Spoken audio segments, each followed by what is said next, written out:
And hello, everybody. You're very welcome to a new On Location Chats on the Road episode here with Sean Martin. I'm flying solo for this. Marco, my co-founder, is back in the States, and I get the joy of covering OWASP AppSec Global in Lisbon. It's going to be a fun event. I've missed the AppSec community, DevOps, DevSecOps, and the like, and I get to dig deep back into my past when I once was an engineer back in the day, and it's always fun. I miss it. I couldn't do it, I don't think, anymore. There's too much going on for me to keep track of it all. That's why I'm thrilled to have folks like him and Avi on to help share some knowledge with the community about things that are taking place. And privacy is a training session that you're going to be presenting, and it caught my attention. I said, I want to talk about this as we lead up to the event. So I'm thrilled to have you both on. How about we kick it off with a word from each of you, your role, what you're up to, and maybe just a quick word on why privacy is important to you. Okay, Kim, happy to start. I'm Kim Wuyts. I am a cyber and privacy manager at PwC in Belgium. And I have a long history of being a privacy engineering researcher where I mainly focused on privacy threat modeling and the Linden privacy threat modeling framework. Why privacy is important, I kind of rolled into it. I started as a security researcher and then got into contact with privacy people and realized, well, this is not just interesting, this is really important. And it can also actually strengthen security. So it has this nice interplay between GRC legal stuff, technology, ethics. So I think it's a really interesting domain and it's really important. So. And a lot of cultural differences as well. Funny enough. Yes, absolutely. Yeah. Yeah. Yeah. Perfect. Avi. I'm Avi Douglen, lead consulting at a small boutique called Bounce Security. We focus on product security processes. I spend a lot of time doing things like threat modeling. That's kind of how I first originally met Kim when we were working on the threat modeling manifesto together. During threat modeling, I always covered privacy. Sure, we have confidentiality. We manage the cookies. We have that.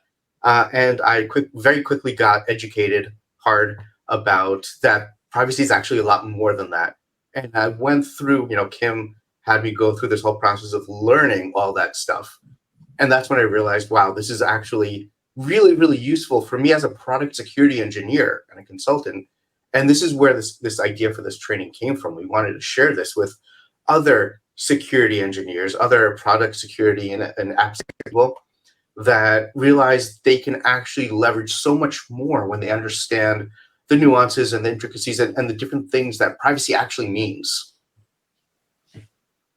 Well, let me do this to kick it off. It's been a few years now that I had this revelation as some laws were coming into play, GDPR, of course, a number of years back, that when we talk about confidentiality and security, it's really about keeping things private. And the revelation I had with respect to privacy is that it's all about using data when possible. I guess, I don't know if I can say it correctly.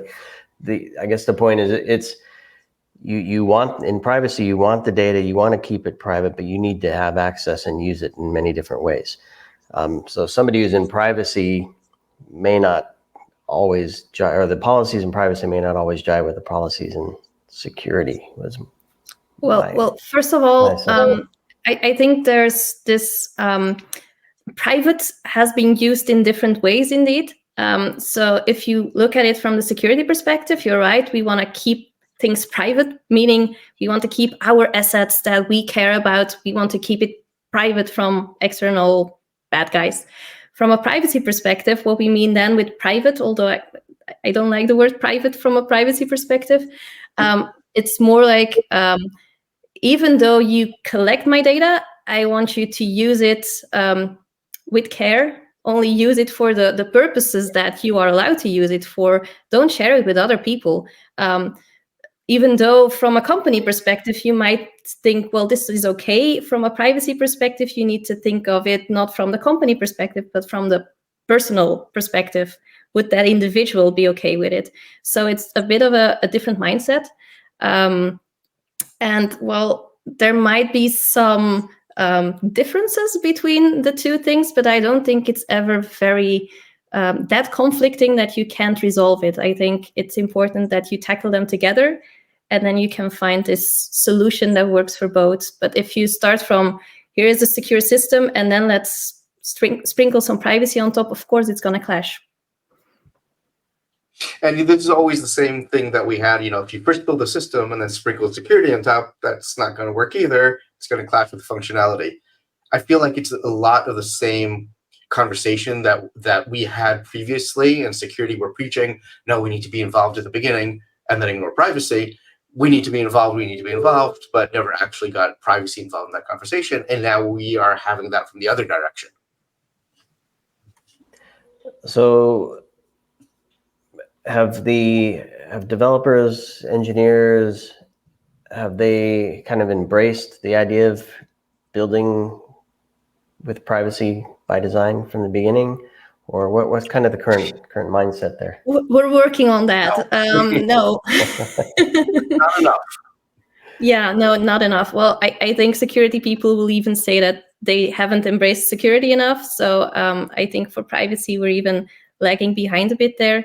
But that's the interesting thing of the whole privacy journey, because privacy has a lot of similarities with security. It has kind of the same foundation. The way to tackle it, the way to bring it into the system is very, very similar. So rather than considering it in isolation, let's use that paved road that has been built for security already and just attach the privacy concepts there too. It's already there. We know how to do it properly for security. You probably already have this whole security practice working. So let's figure out how to, add privacy on top of that instead of making it a whole new domain that needs a whole new way of being implemented. So one of the things many moons ago, I was a quality assurance engineer where I did basically AppSec before it was called AppSec, I guess, testing functions and APIs and a bunch of different things. And being rooted in quality assurance, my background was all around user stories. So what do we expect the experience to be like? What do we expect the product to do in different situations? What can we expect it not to do? And then from inside, can we verify that functions would be called properly and data would be retrieved and accessed properly and all that stuff? Does the world of privacy leverage user stories and use cases and things like that as well? Or describe to me how teams could look at this. As I said before, it's kind of very similar to the security part. You have two different angles to look at privacy. You have the more legal angle, where it's more the checkbox compliance kind of thing. So I'm not talking about that one. But if we're talking about privacy engineering, then it's very similar. There's privacy red teams. There's privacy requirements. There's all the things you would expect for security to also be there for privacy. It's a bit trickier as your requirements come from what you expect the individuals will want. So you also need to take that into consideration rather than just focusing on, from our company perspective, this is the goal. So that requires a bit of a mind shift from the people executing it, but also from management, because to do it properly, you actually need buy-in and you need to have people understand that privacy is important. But I like to say that you can start small, and if you just include the one question when you're adding a new feature or building a new product, and that question is, do I really need all these data? Then I think you're already a great way to starting implementing privacy. Look, at a certain level of abstraction, they're pretty much the same thing when you replace who the stakeholder is. right? A certain level of abstraction security is protecting what's important, right? Protecting the value that is moving in that system. It's gotten to the point where in my practice, I've gone so lightweight. I call this value-driven security, and just focus on just one value, and we can embed that in the user story. Every user story has a value. We focus on that. And if you replace, what the value is to the business or the different stakeholders, and you replace that with, well, let's talk about that individual and what the value is to that individual. Well, we're still just trying to protect the value to that stakeholder, and we're just pivoting around that and looking for the value chain that applies to that individual, right? And we're looking for different ways to protect that. And I don't know if we need to get to the resolution of a user story, but a feature set, right? A specific set of functionality. In our training, we focus on, we have a whole module around decomposing, taking a functionality and understanding how that applies and where the value is to that individual. And based on that, we can understand, well, these are the things that we need to protect. So it's so similar, right? But yet so different because it's different language. The business owns the application. The business controls the data, right? And the poor little individual is sitting there and sending their data to the system. And, I have no control. I have no say, except that you do. Yeah. And okay. Go ahead. No, please, Kim. No. No, I wanted to stress that it's not just something you do because you want to do good, but you do that because you give value to the individual, to the users, and that makes your application more valuable and more interesting to the users, and improves the overall value. And also by investing in privacy, you also increase the let's say security posture. For one thing, if you minimize data because you don't really need it, that's already data that cannot be leaked when there is a security breach. So that's the obvious one. So privacy is not the confidentiality part of security. Privacy is really about data minimization, about making sure that when you have a lot of information, you aggregate it, you make sure it cannot be re-identified. When you assume it's de-identified, it's also about transparency, about providing controls to the individuals. So it goes far beyond security, while security is still a very important part, because of course, without encryption and access control, we just throw all the data on the street and then, we're lost basically. So you mentioned just even de-identified and then re-identified. Just that is a concept that wouldn't be a security concept necessarily, right? And so I'm wondering, are there other things like that, including that one, that really needs to come to the forefront? And I guess what I'm really asking is that there's a lot of apps and tools available to look for the OWASP top 10 now, even with the LLM top 10, right? Is there a privacy top 10? I'm just wondering. I actually think there is one in OWASP, but I think it's focused on web or something. I don't know. I think that would be an interesting one to work on. I will put it on my to-do list to work on that. I think it's really interesting to have this generic top 10 for privacy. Minimization is the first one, like not being that company that says, let's just collect it and save it just in case, because maybe you just can't, or maybe you shouldn't at least. An interesting one is, I think, dark patterns is also an interesting one that we're familiar with, like being nudged into going for less privacy-friendly options because companies make it like a sneaky banner or something and they hide the information. I'm looking at Avi because, we don't have a top 10 now, so I don't know yet. So, Sean, you actually started your question asking about things like de-identification, which I'm sure with your background as history, that kind of tripped you up, right? We want identification. That's a good thing, right? Another great one, by the way, is non-repudiation. That's right there. You do threat modeling, you do STRIDE. Repudiation is a threat. And from a privacy perspective, when you look at it from the individual perspective, that's a value. You want to be able to repudiate. You want to be able to claim, no, I don't have an account on that site, right? No, I did not send that message. So it's competing forces. It doesn't necessarily mean there's a conflict here.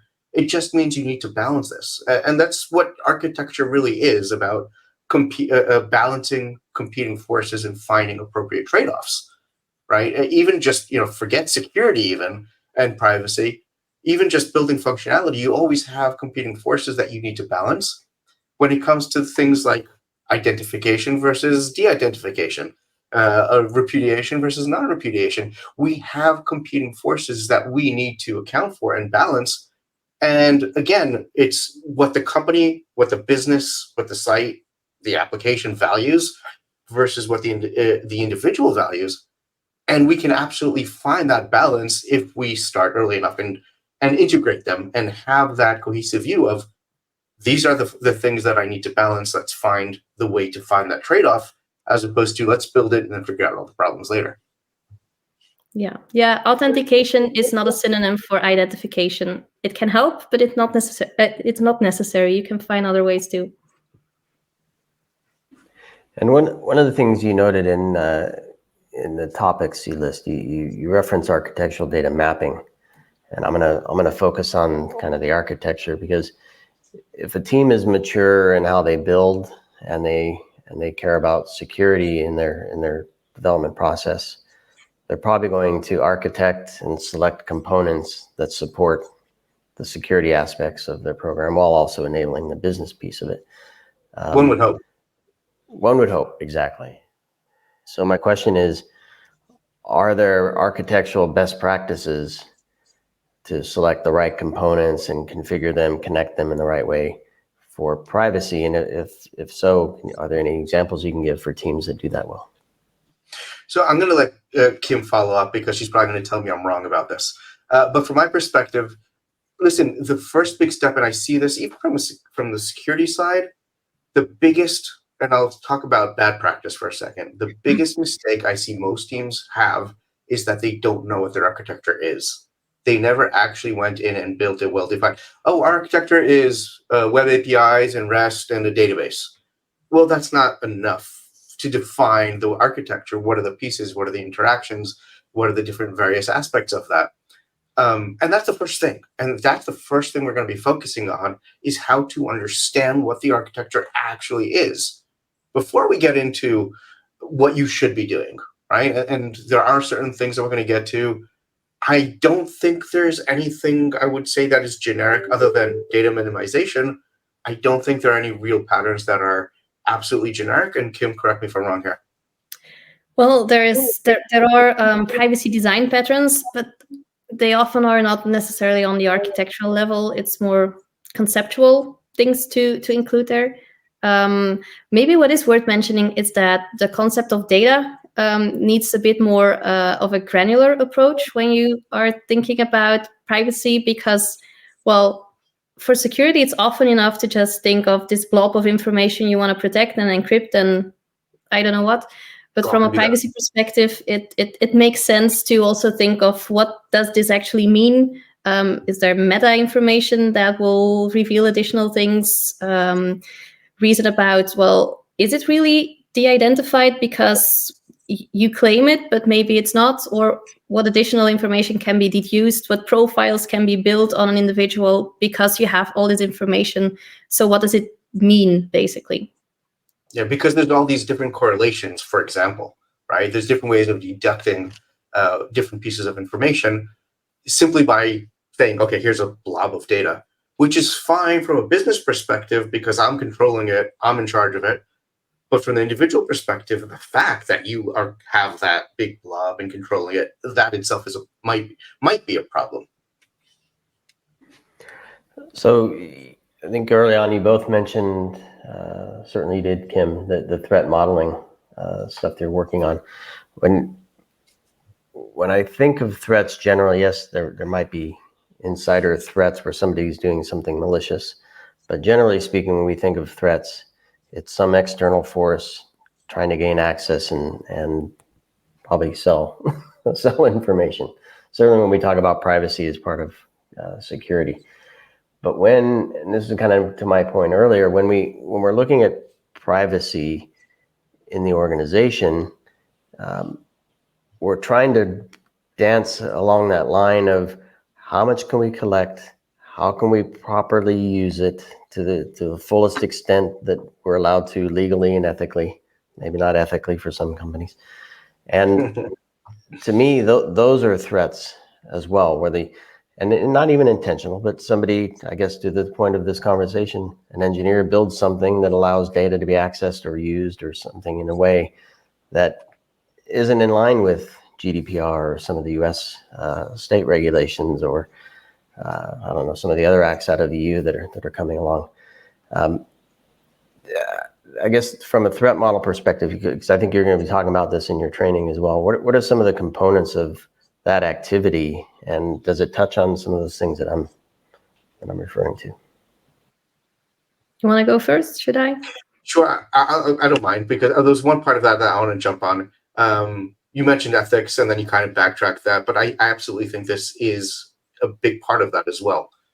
It's an odd situation where we're relying on the business to build a system that respects individuals' privacy from themselves, right? So that engineer might be giving themselves access, and that itself is already a problem. So it's absolutely an ethical situation. For me, the legal and the compliance and all that stuff, yes, it's important, it's there, but more of a stick to make sure you're doing the right thing, but that's not why you're doing it. Yeah, exactly. So from a privacy threat modeling perspective, the organization or the system is often the misactor or threat source, and you just need to keep that into account when you do threat modeling for privacy, that you're not thinking of would this hurt the system or would this hurt the organization, but would this hurt the individual, and how does that impact it? And it's sometimes interesting to communicate that to the company, because you're basically pointing fingers. But it's kind of like an own goal. One of my privacy friends was calling it that way, and I think it makes it feel less finger pointy, but it's still the same story. But also about the third parties you share information with. That's also something that will have an effect. Which from a security perspective in a way also does, but from a privacy perspective, it has more impact there to the individuals. Observers, people outside of the system that can still see some communication, that's also a potential threat source. So it's not just the hacker who gets into the system, it's all the stuff that's happening with the data, and that's going on around it. So it's broader than that. It needs a different mindset, basically. So you can definitely approach security and privacy together, but you need to be aware of that difference, because otherwise you will. I've done a lot of threat modeling sessions with mainly secure or people with a security background, and well, they first need to get the security threats out of their system, because otherwise they cannot make that mind set shift, because they are thinking about confidentiality and integrity, while from a privacy perspective we are looking at minimization and is that a good purpose to process that information,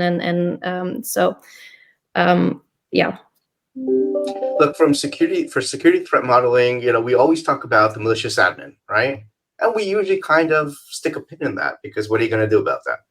And very often I'm teaching security threat modeling to a development team.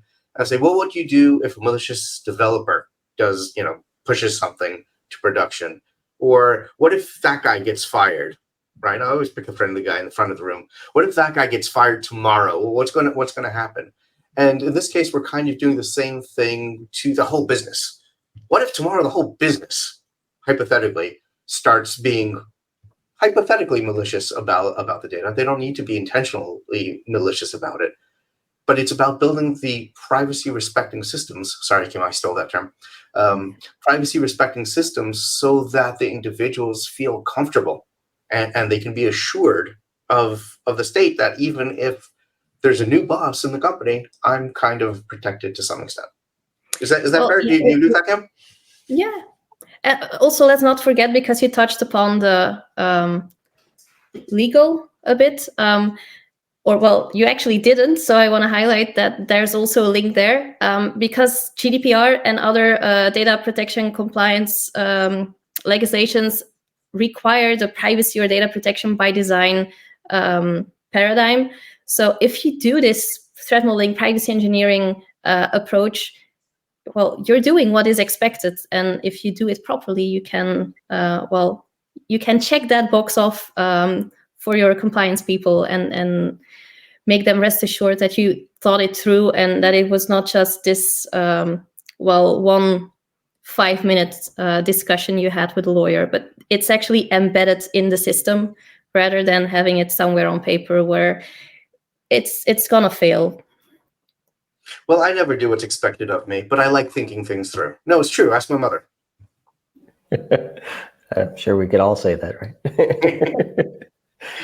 I think that's why many of us wear sometimes not the Irish hat, but the hacker hat. But let's. I want to. We only have a few minutes left here. I want to talk about the session that you're putting on. Clearly, a lot of security-minded engineers will be on site in Lisbon, and I suspect there'll be a lot of the folks sitting in your session as well. Who else do you want to be included in your training? Will you speak to privacy folks? Is it a good session for them to join? Threat and risk folks? I don't know. Tell me who you want in the room with you that day, those days. So this is one thing that we don't actually agree about. we agree, but we're focused in different places. Listen, having been that a security engineer who knows really well that stuff and thinks I know very well the other stuff, but didn't, I really want to help everybody else find that out, that other stuff. There's a whole world of stuff, and I'm still learning. As we're doing this, I'm learning so much more. And there's a whole world of stuff, and it's a completely different perspective. And I want to bring more of that to security engineers and software engineers, software architects as well. Right? Yeah. Well, in the privacy world, there's this growing skills gap for technical privacy. Basically, privacy engineering is still kind of a new domain. Well, it isn't really, but privacy in industry mainly got in there because of GRC. So it has a lot of legal background. So it often lacks that engineering skill. So I think that's something that we can help build. So I think privacy people can learn from security people like Avi, and I hope that together we can also bring that combined knowledge of security and privacy to the security engineers who basically want to extend their horizon and extend their skill set, because it shouldn't just be about that core security, but also privacy is something that will add value and can be easily integrated into what's already in the company. Yeah. Ultimately, we're not just talking about privacy by design. And it's not just threat modeling either, right? Yeah. That's one piece of it, but it's much larger than that. It's privacy by design and privacy engineering, but it's also how to combine that with security. So even a privacy engineer will learn how to combine that with security. And if you come from a security engineering background, that's fantastic, and you'll be able to integrate privacy with that. And are there privacy engineering communities? There must be. There are, but yeah, there are. There's this community within a larger privacy professionals community that focuses on privacy engineering. But I say it's still not really very present yet. I mean, there's plenty of people, but if you compare it to the overall privacy community, we're still in the minority usually. So this is, again, a great opportunity to to increase knowledge and awareness and get more people to really embrace that more technical approach to privacy. Because, well, in the end, we're not doing all this work. We don't want privacy to just be that checkbox compliance exercise, because what the goal of all those regulations are is making privacy respecting systems. And, well, we need some technical background to be able to achieve that. So it's the combination of privacy and the technical part, the engineering part, and then integrating it with existing security practices that I think is a really great and useful and pretty unique twist to it, as far as I know. So, yeah, I love it. Hopefully, we get some nice crossover here, and architects, engineers, security developers, a whole mix. And I mean, it really is a mindset, right, that we're talking about here, and taking the right actions for security and privacy together. So hopefully you fill the room, pack it out with lots of folks that will collaborate, and if I can say, put you both to the test. Right? Continuous learning. I was talking to Jim Manico earlier. He said while he's an instructor, he's always a constant student. He's always learning about something new, and I think it's all driven by what the business wants, right? Every time a new business idea comes up, we have to ask, well, how does that affect security and privacy, both? Exactly. Well, good stuff. Your session is Practical Privacy by Design, Building Secure Apps That Respect Privacy. It's 2 days at OWASP AppSec Global in Lisbon. I really do hope you get a nice collection of folks and some good outcomes there. And I appreciate you sharing some insights with me today, Kim and Avi. Thanks for having us.